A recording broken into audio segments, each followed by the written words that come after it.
बिहार विधानमंडल का एक दिवसीय मानसून सत्र संपन्न। विपक्षी सदस्यों ने कोरोना संक्रमण और बाढ़ को लेकर सरकार की नीतियों के खिलाफ किया प्रदर्शन।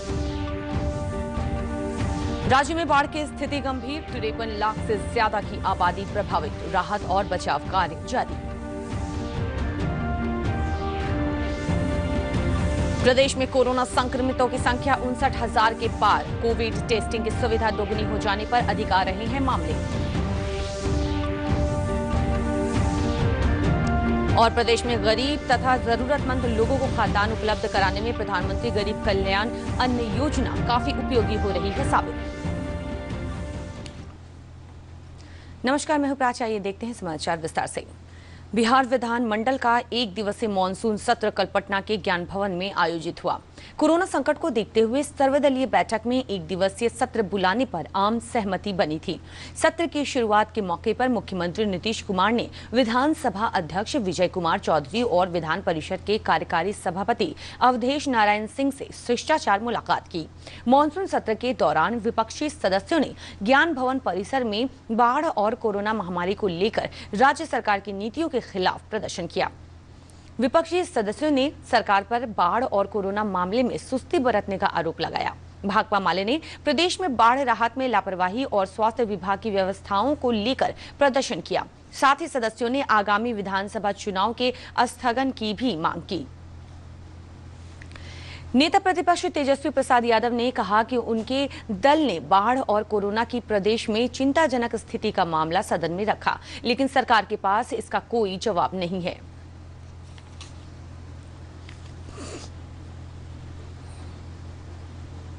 आप लोगों ने भी कोरोना और बाढ़ को देखते हुए देखा होगा कि कई वीडियो जो हैं वो सार्वजनिक, सरकार के पास कोई जवाब नहीं है। गोल मटोल अपनी भाषा जो है केवल कागजी बात कह रही है, अधिकारियों पर निर्भर है। बाढ़ को भी लेकर के इनकी क्या तैयारी है वो भी जो है स्पष्ट रूप से नहीं बताएगा। तो सरकार जो है लिपापोती कर रही है पूरी तरीके से। बिहार जो है भगवान भरोसे है। माले विधायक महबूब आलम ने राज्य में बाढ़ से दर्जनों जिलों के प्रभावित होने को लेकर राज्य सरकार की जमकर आलोचना की। वहीं राजद के विधायक ललित यादव ने कहा कि कोरोना महामारी और बाढ़ के कहर के बीच विधानसभा चुनाव नहीं कराया जाना। मांग है कि को बचाने की जिम्मेदारी जो सरकार थी, सरकार भाग गई। ये मंगल पांडे का इस्तीफा मानते हैं हम, और कोरोना से जनता को बचाने के लिए एक कारगर रणनीति तैयार करने की मांग करते हैं। और हम मांग करते हैं कि 1 करोड़ जनता आज उत्तरी पूर्वी बिहार में बाढ़ से प्रभावित है, बाढ़ का स्थायी निदान करे। नहीं, देखिए अभी बिहार में हाहाकार मचा हुआ है। हम लोग दरभंगा जिला, मधुबनी, समस्तीपुर, पूरा उत्तर बिहार, 14 जिला, हाँ मुजफ्फरपुर, 14 जिला बाढ़ से डूबा हुआ है। पानी में आदमी है, लाश भी तैर रहा है। सरकार नाम का चीज नहीं है, सरकार खत्म है। हम लोग बाढ़ इलाका से आते हैं, कोई व्यवस्था नहीं, समुचित व्यवस्था है, हाहाकार मचा हुआ है। राज्य में बाढ़ की स्थिति गंभीर बनी हुई है। वर्तमान में प्रदेश के 14 जिलों के 113 प्रखंडों की 1059 पंचायतें बाढ़ से प्रभावित है। बाढ़ प्रभावित जनसंख्या भी बढ़कर 53,70,000 हो गई है। लगभग 4 लाख लोगों को बाढ़ प्रभावित क्षेत्रों से निकाला गया है। एनडीआरएफ और एसडीआरएफ की 31 टीमें राहत और बचाव के कार्य में लगी हैं। आपदा प्रबंधन विभाग के अपर सचिव रामचंद्र डू ने बताया कि राहत केंद्रों में 27,000 लोग रह रहे हैं, जबकि 9,40,000 की आबादी को 1,385 सामुदायिक किचन से पका हुआ भोजन उपलब्ध कराया जा रहा है। और जो जनसंख्या है जो बाढ़ से प्रभावित है वो 53,70,000 है। इसके बाढ़ के दौरान जो निष्क्रमित जनसंख्या है वो 4 लाख है। राहत शिविर आज के दिन में 19 चल रहा है, वही गोपालगंज में 11, पूर्वी चंपारण में 2, खगड़िया में 1 और समस्तीपुर में 5। राहत शिविरों में रहने वालों की संख्या आज के दिन में भी 27,000 है।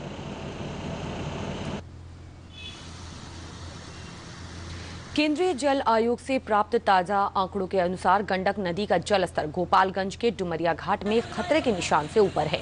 वहीं बूढ़ी गंडक नदी का जलस्तर पश्चिमी चंपारण के लाल बेगिया घाट, मुजफ्फरपुर के अहिरवालिया और सिकंदरपुर में एवं समस्तीपुर में लाल निशान के ऊपर है। बागमती नदी का जलस्तर सीतामढ़ी के ढेंग ब्रिज, रुन्नी सैदपुर, मुजफ्फरपुर के बेनीबाद, दरभंगा के हायाघाट में खतरे के निशान से ऊपर है। अधवारा समूह की नदियों का जलस्तर दरभंगा के कमतौल और एकमी घाट में लाल निशान से ऊपर है। कमला बलान नदी का जलस्तर मधुबनी के जयनगर और झंझारपुर में खतरे के निशान से ऊपर है। वहीं कोसी नदी का जलस्तर सुपौल के बसुआ और खगड़िया के बलतारा, कटिहार के कुर्सेला में लाल निशान के ऊपर है। महानंदा नदी का जलस्तर किशनगंज के तैयबपुर, पूर्णिया के ढिंगरा घाट और कटिहार के झाबा में खतरे के निशान से ऊपर है। वहीं परमान नदी का जलस्तर अररिया में लाल निशान से ऊपर है। समस्तीपुर जिले के शिवाजी नगर और सिंघिया प्रखंड क्षेत्र से होकर गुजरने वाली करेह और बागमती नदी के तटबंधों पर पानी के भारी दबाव को देखते हुए यहां की 24 पंचायतों में रेड अलर्ट जारी किया गया है। जिले के 5 प्रखंडों की 33 पंचायतों के 94 गांव बाढ़ से पूरी तरह प्रभावित है। जिलाधिकारी शशांक शुभंकर ने बताया कि प्रभावित क्षेत्र में लोगों को सुरक्षित स्थानों पर भेजा जा रहा है। जिला प्रशासन ने किसी भी आपात स्थिति से निपटने के लिए आवश्यक तैयारियां कर ली है। का लेवल अभी भी राइज हो रहा है। रात में फिर से 1.5 सेंटीमीटर राइज हुआ है, तो 45.72 खतरे का जलस्तर है, 47.96 हो गया है, यानी कि 220 सेंटीमीटर से ज़्यादा ऊपर है और अभी तक उसका फॉलिंग ट्रेंड नहीं आया है। तो ये एक चिंता का विषय है क्योंकि बांध पर लगातार 10 दिन से बहुत ज़्यादा दबाव है।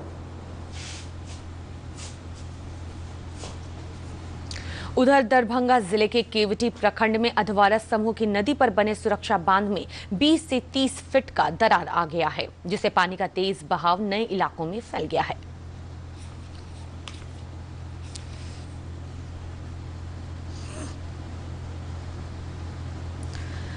प्रदेश के विभिन्न जिलों से पिछले 24 घंटों में 2297 नए मामलों की पुष्टि होने के बाद कोरोना संक्रमितों की संख्या बढ़कर 59,567 हो गई है। स्वास्थ्य विभाग के सचिव लोकेश कुमार ने बताया कि वर्तमान में कोरोना से ठीक होने वालों की दर 64% है। सूचना एवं जनसंपर्क विभाग के सचिव अनुपम कुमार ने कहा कि वंदे भारत मिशन के तहत बिहार में गया एयरपोर्ट पर अब तक कुल 127 उड़ानें आई हैं, जिसमें बिहार के 18,930 लोग विदेश से आए हैं। श्री कुमार ने बताया कि राज्य में प्रवासी लोगों के राशन कार्ड के वितरण का काम 97% पूरा कर लिया गया है, जबकि उन्हें रोजगार देने के लिए 12 करोड़ 39 लाख मानव दिवसों का सृजन किया गया है। दिवंगत अभिनेता सुशांत सिंह राजपूत आत्महत्या मामले की जांच करने मुंबई गई पटना पुलिस को मुंबई पुलिस का सहयोग नहीं मिलने के मुद्दे पर मुख्यमंत्री नीतीश कुमार ने नाराजगी जाहिर करते हुए कहा कि इसे राजनीति का मुद्दा नहीं बनाना चाहिए। यह कानूनी मामला है। महाराष्ट्र सरकार द्वारा बिहार पुलिस को सहयोग नहीं करना बेहद चिंता की बात है। इस मामले में महाराष्ट्र सरकार से बातचीत की जा रही है। नहीं, पॉलिटिकल बात नहीं है। ये तो सीधे जो कानूनी जिम्मेवारी है बिहार पुलिस की, जो जिम्मेवारी को हम निभाए पॉलिसी के अनुरूप काम वैसी परिस्थिति में उनसे बातचीत हमारे डीजीपी। इस मामले पर राज्य की पुलिस महानिदेशक गुप्तेश्वर पांडे ने कहा कि इस मामले में बिहार पुलिस कानून सम्मत कार्रवाई कर रही है।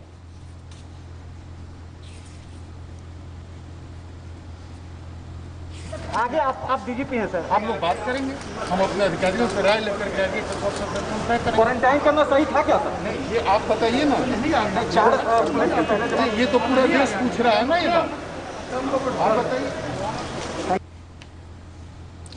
प्रदेश में गरीब और जरूरतमंद लोगों को खाद्यान्न उपलब्ध कराने में प्रधानमंत्री गरीब कल्याण अन्न योजना काफी उपयोगी साबित हो रही है। कोरोना संक्रमण के बीच यह योजना जरूरतमंदों के लिए वरदान साबित हुई है। भारतीय खाद्य निगम ने इस योजना के तहत अनाज के उठाव और वितरण को लेकर विशेष इंतजाम किए हैं। एक रिपोर्ट। प्रधानमंत्री गरीब कल्याण अन्न योजना को पहले चरण में मिली सफलता के बाद योजना का दूसरा चरण भी लागू कर दिया गया है। इस योजना के तहत अब नवंबर तक गरीबों को मुफ्त में राशन मिलेगा। भारतीय खाद्य निगम पटना प्रक्षेत्र के महाप्रबंधक संदीप कुमार पांडे ने बताया कि नवंबर महीने तक चलने वाले दूसरे चरण में इस योजना के लिए कुल 91 लाख मीट्रिक टन गेहूं और 109 लाख मीट्रिक टन चावल प्रदेश के लिए उपलब्ध कराया गया है। बिहार के लिए जो सेकेंड फेज में जो खाद्यान्न का जो आवंटन हुआ है वो लगभग 22 lakh metric ton 21.7 lakh metric ton हुआ है और ये 5 महीने के लिए है, जुलाई से लेकर नवंबर तक। भारतीय खाद्य निगम के पटना जिला प्रबंधक राजीव कुमार ने बताया कि बिहार में इस योजना के तहत सभी लाभार्थियों को 5 किलो चावल और गेहूं मुफ्त में दिया जा रहा है। उन्होंने बताया कि खाद्यान्न का 55% हिस्सा बांटा जा चुका है। प्रधानमंत्री गरीब कल्याण योजना के तहत अभी तक 55% उठाव स्टेट गवर्नमेंट कर चुकी है और NFSA जो होता है नॉर्मल लोकेशन उसमें 45% उठाव ये लोग कर चुके हैं अभी तक।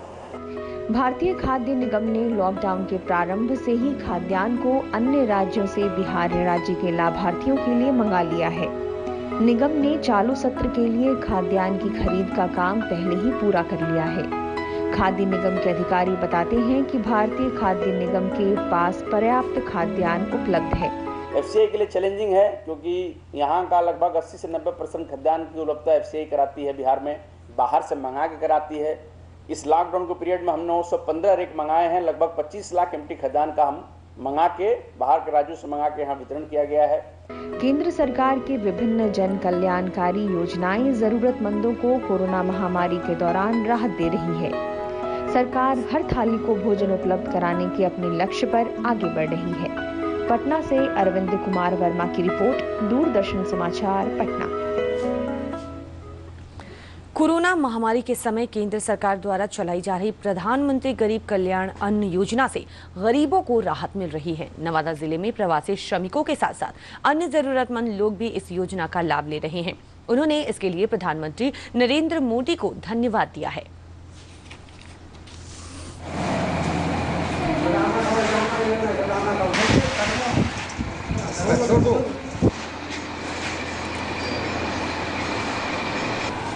गाड़ी चलाते थे तो वहाँ तो लॉकडाउन हो गया तो इसलिए बेरोजगार हो गए, तो हम लोग तो घर आ गए तो 14 दिन रजौली में रहे, तो 14 दिन रह के आए तो हम लोग का तो गल्ला मुफ्त में मिला है। चावल मिल रहा है पर एक व्यक्ति पे 5 किलो मुफ्त में। हाँ मुफ्त में। जो प्रवासी मजदूर आए हैं, मेरा 47 क्विंटल 10 केजी मेरा चावल मिला है और चना मिला है। जो भी प्रवासी मजदूर जो सूची मिला है उनको मुफ्त में हम 5 किलो चावल और 1 किलो चना। और अंत में मुख्य समाचार एक बार फिर से।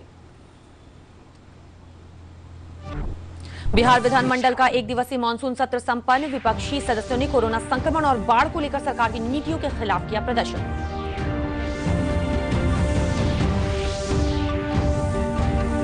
राज्य में बाढ़ की स्थिति गंभीर, 53 लाख से ज्यादा की आबादी प्रभावित। राहत और बचाव कार्य तेज।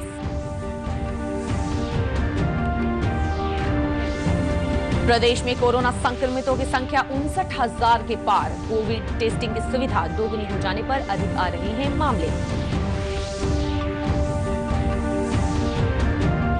और प्रदेश में गरीब तथा जरूरतमंद लोगों को खाद्यान्न उपलब्ध कराने में प्रधानमंत्री गरीब कल्याण अन्न योजना काफी उपयोगी हो रही है साबित।